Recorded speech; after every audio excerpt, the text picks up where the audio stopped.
জীবন একটাই, জীবন কখনো দুটা পাবো না। সেই জীবন হোক আল্লাহর জন্য, মানবতার কল্যাণের জন্য, প্রিয় দেশের জন্য, প্রিয় জাতির জন্য। এখন আমাদেরকে সিদ্ধান্ত নিয়ে সাহস করে ভরসা করে সেই আল্লাহর দিকেই আগাতে হবে ইনশাআল্লাহ। আর কাউকে পরোয়া করবো না ইনশাআল্লাহ। আপনারা দোয়া করবেন।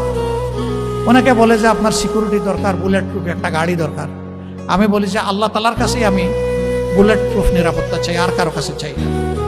আমার যেদিন ডাক এসে যাবে কেউ আমাকে এখানে আর এক সেকেন্ডও রাখতে পারবে, আর যতদিন আল্লাহ আমার হায়াত রেখেছেন কেউ আমাকে এই দুনিয়া থেকে উঠাই ফেলতে পারবে না। সুতরাং আপনারা দোয়া করবেন। এ লড়াই চলবে ইনশাআল্লাহ। এ লড়াই আমরা বন্ধ করব না ইনশাআল্লাহ। এ পথে আমরা থামবো না ইনশাআল্লাহ।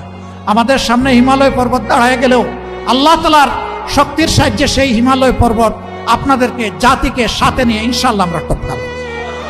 নিজে দুর্নীতি করবেন না এবং কোনো দুর্নীতিবাজকে প্রশ্রয় দেবেন না। সমাজের সর্বক্ষেত্রে ন্যায় বিচার প্রতিষ্ঠা হবে, বিচার বিভাগ স্বাধীন হবে।